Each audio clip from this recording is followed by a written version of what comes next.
बात करने वाले हैं पत्र लेखन के बारे में। आपको बोर्ड के एग्ज़ाम में पत्र लेखन कैसे लिखना है और स्टेप बाय स्टेप्स हम बात करेंगे डिटेल में। इसके बारे में समझाऊंगी मैं एक एक चीज़ें, तो आपको समझ में आ जाएगा। इस वीडियो के बाद आपको कोई भी वीडियो देखने की ज़रूरत नहीं पड़ेगी। इस वीडियो से ही आपके सारे टॉपिक्स क्लियर हो जाएंगे।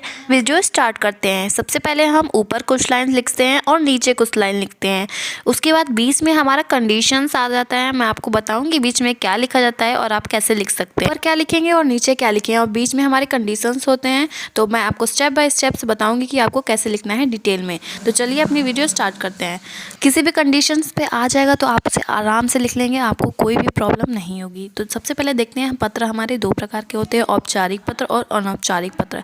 अब एग्जाम में आपसे ऐसे नहीं कहेगा कि औपचारिक पत्र लिखिए और अनौपचारिक पत्र लिखिए, आपको कंडीशन दे देगा और आपको उस पर लिखना रहेगा। मैं आपको बताती हूँ कि आपके एग्ज़ाम में कौन से टॉपिक पे जो पत्र आते हैं वो इम्पॉर्टेंट होंगे। तो मैंने कुछ 3 भागों में पत्रों को डिवाइड करा है, जिसमें से आपको एग्ज़ाम में इनमें से आते हैं, पेपर में बहुत ज़्यादा इम्पॉर्टेंट है। पहला है विद्यालय से संबंधित पत्र, ठीक है, विद्यालय से संबंधित पत्र। दूसरा है शिकायती पत्र और तीसरा है सगे संबंधी से संबंधित पत्र। ठीक, इन 3 प्रकार से जो हमारे पत्र हैं वही पूछे जाते हैं। एग्ज़ाम में जितने भी प्रकार के पत्र पूछे जाते हैं इन्हीं पर बेस्ड होते हैं, इससे बाहर से कुछ नहीं पूछा जाता है। मैं इन तीनों प्रकार के जो पत्र होते हैं हमारे, उसको डिटेल में डिस्कस करूंगी, जिससे आपको बेहतर तरीके से समझ में आ सके और पेपर में कोई सा भी पत्र आ जाए आप उसे आसानी से लिख सकें और आपके नंबर ना कटे। पहला है हमारा विद्यालय से संबंधित पत्र। तो विद्यालय से संबंधित पत्र में क्या क्या टॉपिक आ जाते हैं, जैसे एग्जाम्पल के तौर पर मैं आपको बताती हूँ। जैसे आपको बुखार हो गया है तो 2-3 दिन के लिए आपको डॉक्टर ने रेस्ट के लिए बोला है, आपको उसके लिए छुट्टी चाहिए, या आपके जो स्कूल है उसमें लाइब्रेरी की ज़्यादा ज़रूरत है, आपके स्कूल में लाइब्रेरी बनवानी हो, ठीक है, लाइब्रेरी, तो उसके लिए आपको एक एप्लीकेशन पत्र लिखना पड़ेगा, ठीक है। तो ये टॉपिक आ जाता है। सब हमारा विद्यालय से संबंधित पत्र हो जाता है। दूसरा है हमारा शिकायती पत्र। तो शिकायती पत्र में क्या आता है, जैसे आपके इलाके में जो भी हो गए, मच्छर बहुत ज़्यादा होने लगे हैं, तो मच्छर का जो दवाइयाँ छिड़की जाती हैं वो उनके लिए आपको पत्र लिखना है कि हमारे इलाके में बहुत ज़्यादा कचरा हो गया है, या मच्छर हैं, या किसी प्रकार के पानी की समस्या है, बिजली की समस्या है, आपको उसको सॉल्व करना है, तो उसके लिए पत्र शिकायती पत्र हो गए।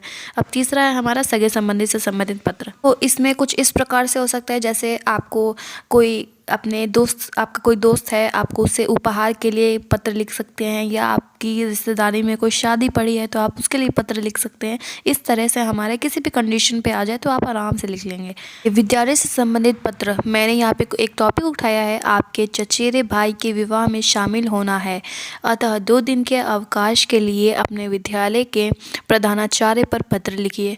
आपसे कुछ भी कह देगा, मैंने यहाँ पे चचेरे भाई लिखा हुआ है, ठीक है, चचेरा भाई के विवाह के लिए, तो आपके एग्ज़ाम में ये भी कह देगा अपनी बहन की विवाह के लिए लिखिए, अपने भाई के विवाह के लिए लिखिए। तो ये आपका टॉपिक अलग अलग हो सकता है, मैंने एक एग्जाम्पल के तौर पर ले लिया। अब देखते हैं फॉर्मेट हमारा क्या होगा। सबसे पहले हमें सबसे पहले लिखना है सेवा में, ठीक है, विद्यालय से अवकाश के लिए ले रहे हैं तो सबसे पहले लेना है सेवा में, यही लिखना है सबसे फर्स्ट पे। देन उसके बाद लिखना है ऊंचा पद, जिसको पत्र लिख रहे हो, जिसको पत्र लिख रहे हैं आप, विद्यालय में पत्र लिखने हैं तो सबसे ऊंचा वाला पद किसका होता है, श्रीमान प्रधानाचार्य जी का। तो सेवा में देन नेक्स्ट लाइन में हम लिखेंगे श्रीमान प्रधानाचार्य जी, ठीक है। उसके बाद नेक्स्ट लाइन में हमें लिखना है तीसरे नंबर पे संस्था का नाम जहां आप पत्र भेज रहे हैं। तो हम विद्यालय पत्र भेज रहे हैं तो वहां अपने विद्यालय का आप नाम डालेंगे तीसरे नंबर पे। फिर चौथे नंबर पे हम नेक्स्ट लाइन में शहर का नाम डालेंगे, आपका विद्यालय जिस भी शहर में होगा, जैसे ये हमारा था राजकीय वरिष्ठ माध्यमिक विद्यालय, तो ये फरीदाबाद में है, तो ये डालेंगे। फिर 5th नंबर पे हमारा विषय, 5th में हमारा आता है विषय, तो मैंने लिया है 2 दिन के अवकाश के लिए, आप कितने भी दिन के लिए ले सकते हैं। विषय आपका छोटा सा रहेगा, ज़्यादा बड़ा नहीं लिखना है। 6th पे हमारा रहेगा संबोधन, ठीक है, संबोधन जो रिस्पेक्ट होता है ना, तो यहाँ पर हम लिखेंगे श्रीमान जी 6 नंबर पे। बीच में हमारा लिखेगा कंडीशंस, आप अपने हिसाब से अपना कंडीशन बना सकते हैं, जैसे आपके चचेरे भाई की शादी मैंने लिया था वहाँ पे, तो इसमें हो जाएगा मेरे चचेरे भाई का, मेरे घर में कोई नहीं है, मतलब मेरे घर में कोई नहीं है मदद करने वाला, तो मैं एक अकेला हूँ, इसलिए सारा काम काज देखना लिखना पड़ेगा। तो इस वजह से मुझे सारी जिम्मेदारियां मेरे सर पर हैं, तो मैं ऐसे ऐसे करके आप बना के लिख सकते हैं। बीच में लास्ट में आपको 7वें नंबर पे लिखना है कंडीशन के बाद धन्यवाद। ठीक है, धन्यवाद करना आपको नहीं भूलना है। 8 नंबर पे लिखना है आपका आज्ञाकारी शिष्य। ठीक, नेक्स्ट में आपको नाम लिखना है। नाम में आपको अपना नाम नहीं डालना है, क ख ग डालना है। ठीक है, आपको ध्यान रहे कि आपको अपना नाम नहीं डालना है। फिर 10वें नंबर पे नेक्स्ट लाइन पे आपको अपने क्लास डालना है। आप क्लास 10th में होंगे तो आप क्लास 10 डालेंगे, आप क्लास 12th में होंगे तो आप क्लास 12th डालेंगे, या बीए में होंगे, ग्रेजुएशन में होंगे तो आप वो डालेंगे। पत्र हमारा सभी के लिए महत्वपूर्ण होता है।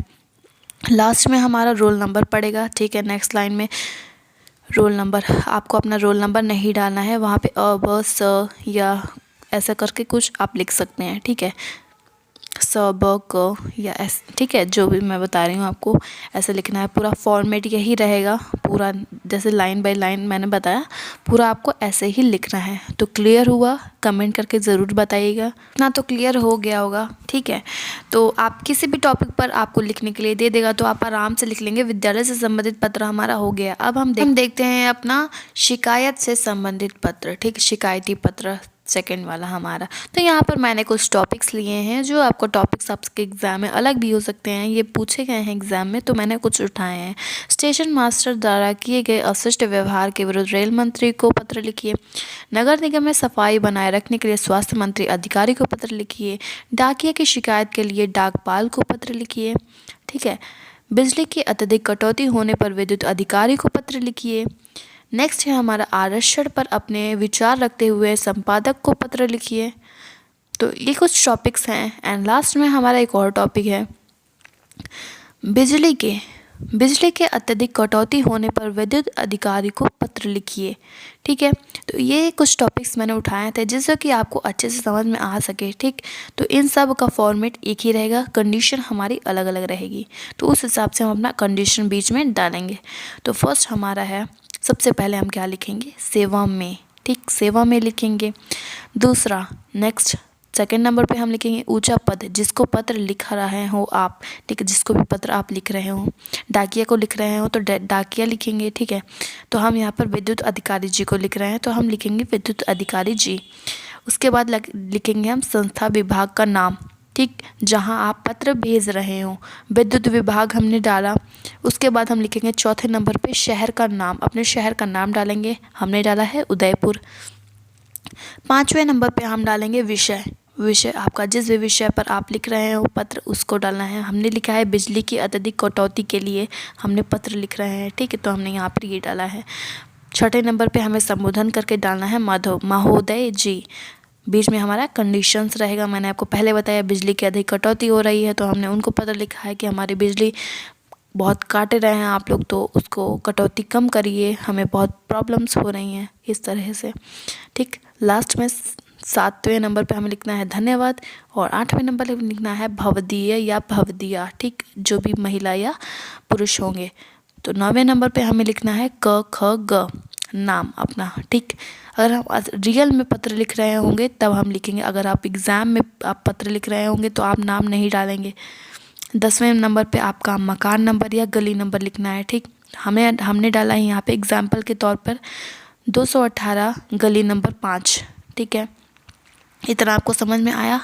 11वां हमें डालना है मोहल्ला, जिस भी मोहल्ले में रहते हो या कॉलोनी में रहते होंगे, तो हमने यहाँ पे डाला है भगत कॉलोनी। 12वें नंबर पे आपको डालना है शहर का नाम, तो आप जिस भी शहर में रह रहे हो आप वहाँ का डाल सकते हैं। हमने वहाँ पर डाला था उदयपुर, तो यहाँ पर भी हम उदयपुर ही डालेंगे। तो इतना आपको समझ में आया? कमेंट करके प्लीज़ बताइएगा कि आपको समझ में आ रहा है कि नहीं, मुझे भी पता चले कि मैं जैसा आपको समझा रही हूँ तो आपको समझ में आ रहा है कि नहीं आ रहा है। तो आपको इतना फॉर्मेट पता चला? कुछ नहीं, फर्स्ट वाले के जैसा ही सेम है, लेकिन बस थोड़ा बहुत कुछ अलग है। अलग कुछ नहीं है, बस आपको बस समझने की देर है। आप जहाँ समझ जाएंगे आप एकदम लिख लेंगे, पूरा गारंटी है।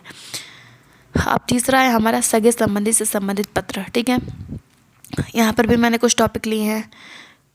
कुछ संगति से बचने के लिए छोटे भाई बहन को पत्र लिखिए। ठीक है, महाकुंभ के मेले में वर्णन करते हुए अपने मित्र को पत्र लिखिए। वार्षिकोत्सव का वर्णन करते हुए चाचा जी को पत्र लिखिए। ठीक, नेक्स्ट है हमारा अपनी अपनी जो माताश्री हैं अपनी माता को पत्र लिखिए जिसमें उनके स्वास्थ्य के बारे में पूछा गया हो। ठीक है, अपने स्वास्थ्य के बारे में पूछा गया हो। तो ये सारे कुछ टॉपिक्स हैं जो सगे संबंधी से संबंधित पत्र के अंतर्गत आते हैं, और ये आप पढ़ लेंगे तो आपको एक पता चल जाएगा कि आपको लिखना कैसे है अच्छे से। तो मैं इसके बारे में डिस्कस करूँगी। फर्स्ट है हमारा, सबसे पहले हम क्या लिखेंगे इसमें, प्रेषक पता, सेंडर्स एड्रेस। ठीक है, यहाँ पे हमें सेंडर्स एड्रेस डालना है, मतलब आप भेज रहे हैं तो आपको अपना पता डालना होगा। तो मैंने यहाँ पे डाला है 420 गली नंबर 2, ठीक, इंदिरा कॉलोनी, सूरत। ठीक, ये हमारा एड्रेस है, सेंडर्स एड्रेस। ठीक है, इतना सारा हमारा एड्रेस हो जाएगा। दूसरा है हमारा प्राप्तकर्ता का पता, रिसीवर्स एड्रेस। ठीक, रिसीवर्स एड्रेस का क्या मतलब हुआ, जिसको हम भेज रहे हैं। ठीक, सेंडर्स में अपना डालेंगे, रिसीवर्स में जिसको हम भेज रहे हैं, अपने माता जी को भेज रहे हैं, तो आपकी माता जी जहाँ पे हैं आप वहाँ का एड्रेस डालेंगे। ठीक, तो यहाँ पर हमारा कुछ इस प्रकार से एड्रेस पड़ा हुआ है। उसके बाद लिखना है, तीसरा नंबर पे हमें संबोधन करना है, पूज्य माता जी डालेंगे। उसके बाद बीच में हमारा कंडीशंस आ जाएगा। कंडीशंस में आप लिख सकते हैं, हाँ मुझे पता चला आपकी तबीयत ख़राब है, तो आप अच्छे से अपना ध्यान रखें, आप अच्छे से अपनी दवाई कराएं। तो इस प्रकार से आप लिख सकते हैं, मुझे बहुत बुरा लगा आपकी तबीयत ख़राब हो गई। ठीक, मैं आ ना सका, मुझे इसका बहुत अफसोस रहेगा। तो चौथे नंबर पे आपको ऐसे लिख देना है कंडीशन। फिर चौथे नंबर पे आपका सुपुत्र लिख देंगे, और 5वें नंबर पे अपना नाम क ख ग लिख देंगे। तो इस प्रकार से आप किसी भी टॉपिक पर आप लिख सकते हैं, किसी भी टॉपिक पर एग्जाम में आ जाएगा। एक बार समराइज करते हैं, पत्र हमारे 2 प्रकार के होते हैं, औपचारिक और अनौपचारिक। 3 हमारे होते हैं, विद्यालय से संबंधित पत्र, शिकायती पत्र और सगे संबंधी पत्र। ठीक, ये अनौपचारिक के अंदर आ जाता है, सगे संबंधी। बाकी दोनों हमारा विद्यालय से संबंधित और शिकायती पत्र औपचारिक के अंदर आ जाता है। तो इतना आपको क्लियर हुआ, अच्छे से क्लियर हो गया होगा। ठीक, उसके बाद देखो बच्चों, मैंने यहाँ पर एक टॉपिक लिया है, बिजली की अत्यधिक कटौती होने पर विद्युत अधिकारी को पत्र लिखिए। अभी तक तो मैं आपको समझा रही थी कि आपको क्या क्या, कौन से पॉइंट्स पे कौन सा आपको क्या लिखना है, कौन सा सेंटेंस। ठीक है, वर्ड्स। अब मैं आपको पूरा डायरेक्ट बताती हूँ कि आपको अपने एग्जाम पेपर पर कैसे लिखना है। तो मैंने यहाँ पे कहा था, फर्स्ट में हम ये सारा चीज़ नहीं लिखेंगे जो मैंने आपको समझाया था, ये समझाने के लिए था। हम डायरेक्ट यहाँ पे लिखेंगे सेवा में। उसके बाद विद्युत अधिकारी जी, विद्युत विभाग, उदयपुर। विषय हमारा बिजली की अत्यधिक कटौती। तो इस प्रकार से हमें लिखना है। उसके बाद डालेंगे महोदय जी, बीच में हमारा कंडीशंस रहेगा। ठीक, कंडीशंस डाल देंगे। उसके बाद नीचे लिखेंगे धन्यवाद करेंगे। फिर भवदीय या भवदीय जो भी होंगे वो डालेंगे। नाम डालेंगे क ख ग। अपना एड्रेस डालेंगे 218 गली नंबर 5, और एड्रेस अपना डाल देंगे, जो भी शहर का नाम होगा, उदयपुर। ठीक, तो इस प्रकार से हमें लिखना है, ना कि उस प्रकार से जो मैंने आपको पहले बताया फर्स्ट पे क्या, वो सिर्फ समझाने के लिए था। ठीक है, तो आई होप आप लोग समझ गए होंगे। वीडियो पसंद आई हो तो लाइक कर दीजिएगा, चैनल को सब्सक्राइब कर दीजिएगा, बेल आइकन प्रेस कर दीजिएगा। मिलते हैं नेक्स्ट वीडियो में, तब तक के लिए बाय बाय।